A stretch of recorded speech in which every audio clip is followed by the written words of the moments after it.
Does this week's strong bid in both stocks and bonds have the bulls back in charge? And what should Wall Street expect in the early days of a new administration? Let's ask 314 Research co-founder Warren Pies. Warren, so, obviously Goldilocks, bit of an overused term, but it seems as if there was a pretty decent mix, the interplay between growth and yields and inflation this week. And I guess we had already had this internal pullback. What's your read on the week's action? Yeah, I think it's very constructive. I think really the next few months is going to be dictated by the data. The Fed action, Fed policy is going to ultimately be responsive to the data. And we got some really important news. So the CPI came in cold. This is what we were expecting. I think you and I talked about this a couple of weeks ago. Shelter disinflation leading the charge. There was also reduced supercore inflation. So that's positive on the fundamental side. That gave the relief on yields. You had Waller come out and kind of reiterate some sanity in the forward outlook for the Fed policy, in my view. And so that kind of calmed yields down, allowed equities to find their footing. In the background, I think this sell-off, we've now retraced, going back to January 13th, we retraced the entire post-election rally. And if you look at like some just bread and butter sentiment indicators, you look at like AAII, the spread between bulls and bears had gone from extreme bullishness right after the election to the most extreme pessimism that we've seen from individual investors since fall of 2023, when the market was making a significant bottom. So, yeah, I think it's been a nice sentiment reset, and I think the near term is going to be pretty constructive for equities. Welcome, everybody, to the Daily Recap Show, where we talk about stocks and the financial markets. My name is Chase. If you like this video, please subscribe, hit that notification bell, as well as the like button, and leave a comment for the algorithm. Let's get into it. This is the daily heat map of the S&P 500, and US stocks jumped on Friday amid a tech stock revival as investors assessed a week of key data and earnings reports and eyed likely policy shifts under a Trump administration. And it was another day, just like yesterday, broad-based green. However, the mega caps participated today, with Apple up 0.75%, Nvidia and AVGO leading the charge, both up 3%. And then we saw gains in Microsoft, Google, even Meta to a degree, Netflix, Salesforce, ServiceNow, Amazon, Costco. Tesla was up 3%. And guys, the mega caps participated, but so too did the broad market. We saw continued strength here in financials, retail as well. We saw pretty good strength. We saw commercial services or credit services were green. Utilities were mixed, ever so slightly green. Energy was green because ExxonMobil participated. Everywhere you look was green, except for this part here in healthcare. And that was on the back of some Medicare news. And even then, it was really just the bigger players that took it on the chin. There were definitely some bright spots, as you can see right here. All in all, it was a very solid day for the market across the board, with large cap growth leading the charge, up 1.38%. But we saw green everywhere: small caps, mid caps, large caps, value core growth. Again, it was just following yesterday and following the trend we saw this entire week. We really just put in a bottom here on Monday, got this inflation print, the PPI print and the CPI print, and all we really did was make higher highs, higher lows into the end of the week, guys. And this was across all of the indices. But look what outperformed this week. MDY, that's S&P 400 mid-caps, the RSP, equal weight S&P 500, and the RTY. Those were all up in excess of 3.5%, but mid-caps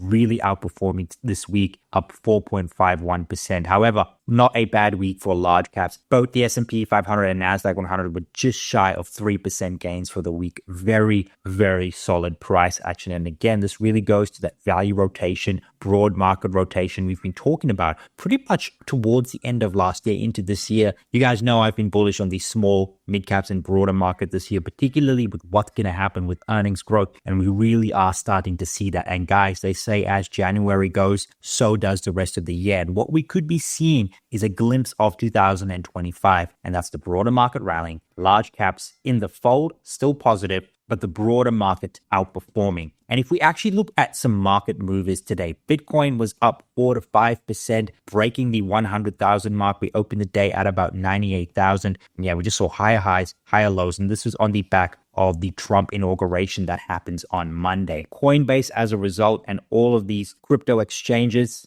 were buoyed once again by surging Bitcoin prices. And this all has to do with Trump's favorable digital currency policies that could be enacted very early on when he gets into office. Now, Meta was up 0.17% today and at one point nearly 3%. And that's because shares rose on the back of a decision from the US Supreme Court that could see its rival TikTok banned in the US come Sunday, January 19th, unless TikTok actually goes ahead and divests to a non-controlled foreign adversary partner. Long story short, ByteDance, which owns TikTok, needs to sell TikTok off to a US firm. There's a couple of interested parties, stuff like Mr. Beast and Elon Musk, but they need to sell that, otherwise they won't be able to operate in the US. We also saw Novo Nordisk. This was one of the big reasons why we saw healthcare stocks continue to fall into the start of this year. Pharmaceutical company and pharma as a whole came under pressure after some of its medications were included in a list of Medicare price negotiations for 2027. Novo's GLP-1 drug Ozempic and Wegovy were among the names. Shares fell more than 5% today. Pretty brutal action across the board. And then Intel, shares of this embattled semiconductor surged 9% here today, guys, on speculation that the company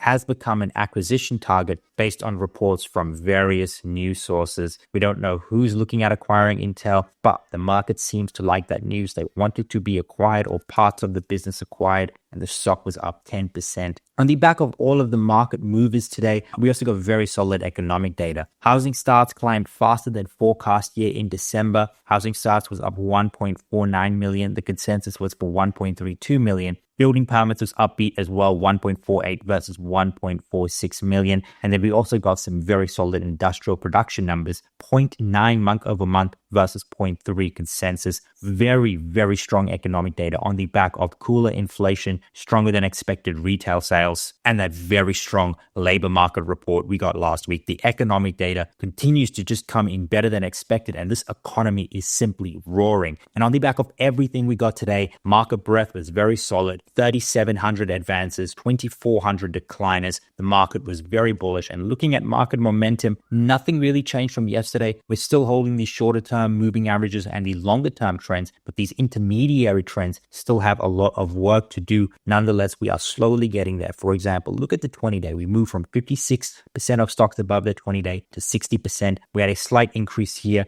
in the longer term averages as well. And again, we did see positive momentum in the 50-day and 100-day. The second we capture these, the market can then continue its momentum that we have seen here this week. And I do think we're going to see that momentum continue. Let me tell you why on the charts. Now, before I dive into why I think this momentum will continue, let's actually look at what the market did. The S&P 500, the Nasdaq 100 were up 1% and 1.66% today. So they were the outperformers against the IWM small caps, the RSP mid caps, and profitable small caps. So large caps outperformed today, but underperformed this week. Net, a very positive day today across the board for all equities. We're seeing some slight negativity here in the after hours, but some people just want to take some of their profits. We are going into a 3-day weekend with the Martin Luther King holiday, and that's going to be when Trump is inaugurated. So a bit of profit taking, totally okay. Now, what we did see, guys, on the back of the stronger economic data was yields actually did rise. The 2-year yield rose, the 10-year yield rose, the 30-year yield was kind of flat, and we did see the dollar gain. Despite all that, equities were still very, very positive, and that's because the market now is saying, hey, if we get stronger data and cooler than expected CPI, if inflation continues to disinflate and continues to cool, and we get stronger data, that is super, super good for equities. In that case, you can actually handle higher yields and a higher dollar. And that's why we actually did see equities rally in the face of yields rising as well as the dollar. Nonetheless, yields are significantly off their highs for this week. And it's very clear that equities do like that. Stocks, small caps, mid caps definitely do like yields pulling back. And that's why we also did see the broader market and rate sensitive sectors outperform this week relative to some of these larger cap names. Now, bonds again were mixed, flat for the AGG, slightly up for the TLT. Bitcoin gained 5%, just under 5%, and the metals were a bit of a dumpster fire on the back of the stronger dollar. Gold fell, silver fell a lot, WTI was down 0.62%, and nat gas falling 8%. Very volatile price action. Now, for the S&P 500, we saw some very, very bullish developments. Now, we actually did see the gamma flip, the put support, and the core resistance, they all moved up to higher levels. In fact, where we are, this wick right here was actually the top end of the core resistance yesterday. We actually moved up on the back of the price action we saw this week. That's very positive. So we are still in positive gamma, and there is actually still room to run up. In other words,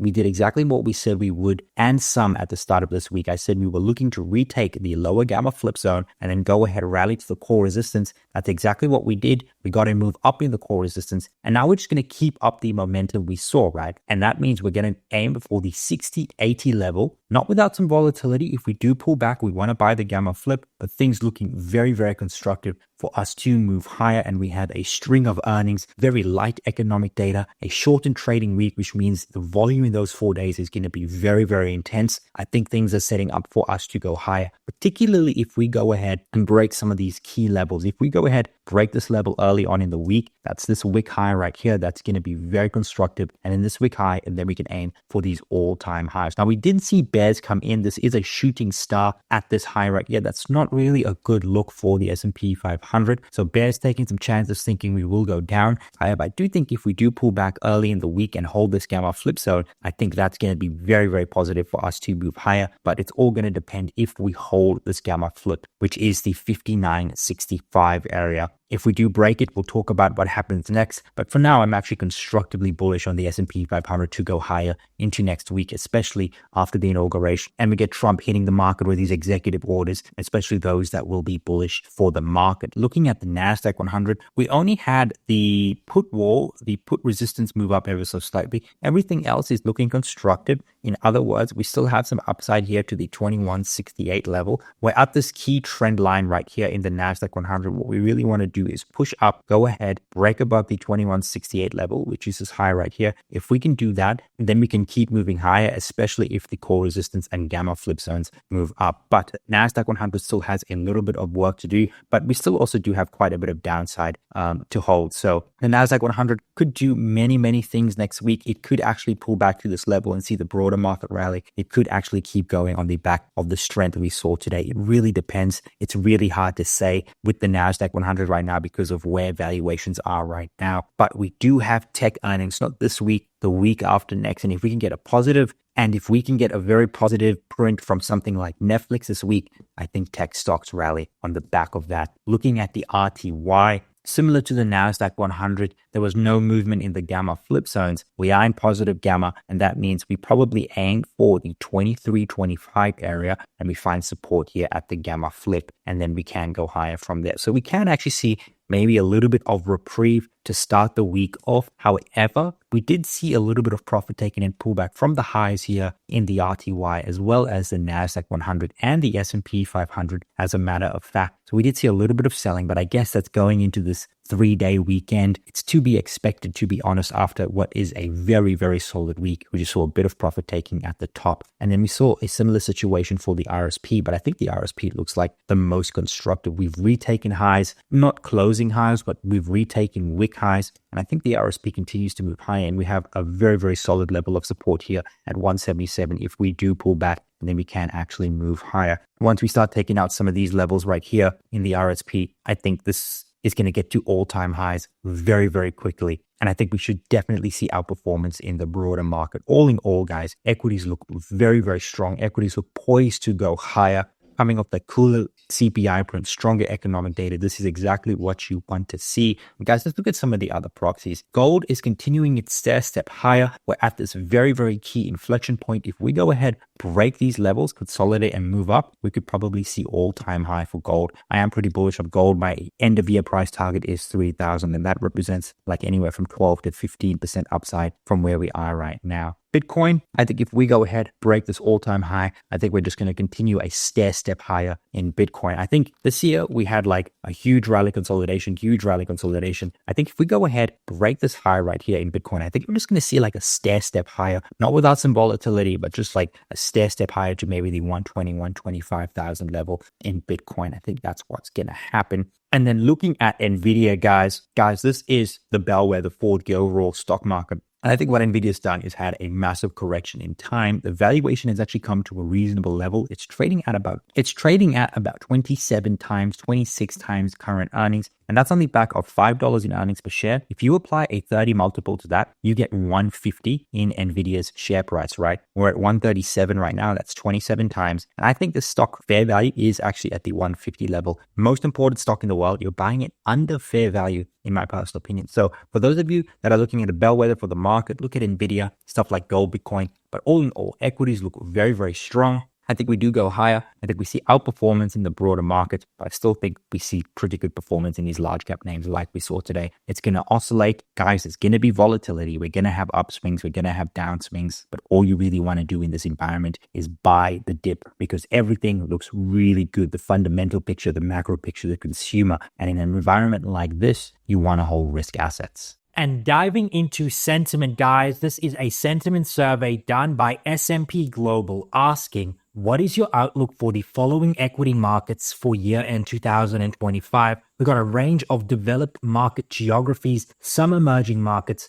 On this side of the scale, you are bullish. On this side of the scale, you are bearish. And what we see is generally bullish sentiment across the board in the US, Asia, Japan, Europe, UK as well. And what we have seen from October to January is ever more so bearish sentiment in mainland China as well as Latin America. What's very interesting is we've seen an uptick in sentiment here from October into January in the US market, but a downtick in Asia, an uptick in Japan, an uptick in Europe, and a downtick in the UK market. So the rate of change on these is very bifurcated. Some moved, sentiment got more bullish, some got less bullish. Nonetheless, the majority of them are in bullish territory, except for Latin America and mainland China. And the common theme here is that these are countries that are going to be impacted by tariffs the most. These are big US trading partners. Very protectionist US policies are going to come into place with a Donald Trump presidency. And I think we're seeing the market discount this accordingly. And that's why we've seen sentiment in these geographies tick down ever so slightly. But the reason why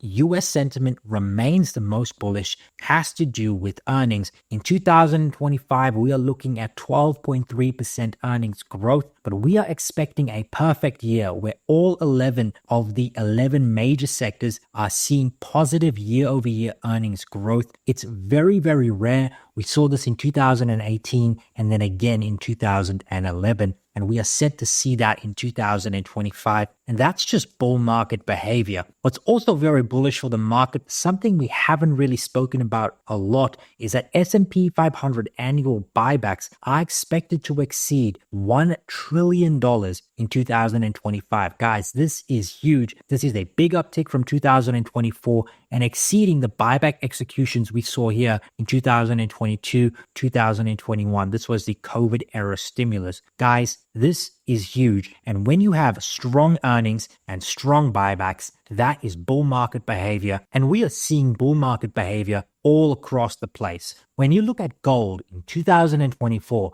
gold rallied 28%. The US 10-year TIPS yield was up 51 basis points. This is only the fifth calendar year with positive 10-year TIPS yield and a positive gold. The other instances being 2005, 2006, 2008, and 2023. From this, you draw two broad market conclusions. Central banks are driving the run with its bull market behavior. We see a similar story here when you compare gold to the dollar. In 2024 was the first year ever where gold was up more than 25% and the dollar was up 5%. And it's really interesting when you zoom out and consider the message. Guys, this is simply bull market behavior. Everything is rallying, and this is on the back of strong fundamentals and what is a strong macro picture. After yesterday's retail sales data and today's housing data, we actually saw the Fed's GDP Now fourth quarter tracking move up to the 3% mark. We put in a bottom right here, and growth looking very, very robust. 3% real GDP growth, guys, adjusted for inflation, is at 3%. That's very, very strong. And you're not really going to derail a stock market or an economy that's growing at a 3% real rate of return. Very, very bullish. Guys, something else we saw, retail sales moved up in a very big way. Retail sales control was up 0.7% month over month. The expectation was 0.4%. Owing to the fact that we probably had a very strong holiday season and the consumer still looking strong, still hanging in there, and you love to see that. Other consumer measures continue to show solid momentum, with spending up 2.2% year over year in December 2024. And this is total credit and debit card spending per household based on Bank of America's card data. So this is very reliable data. As you can see, 2.2% year over year, very, very solid. Again, on the consumer, but more so in small businesses.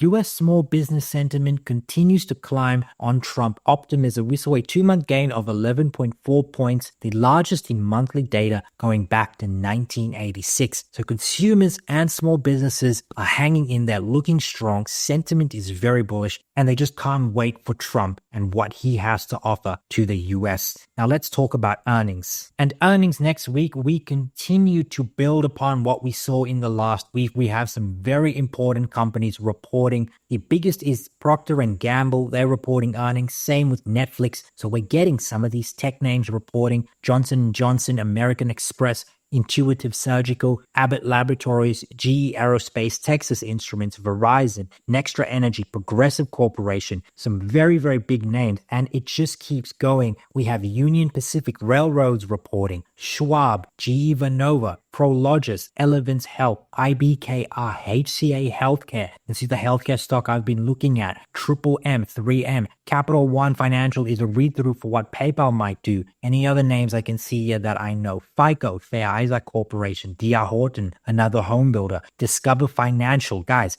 these are very big names, market-moving names. Nothing else that I can really see. So it's going to be a big week of earnings in the tech space, in the real estate space, in the industrial space, everywhere.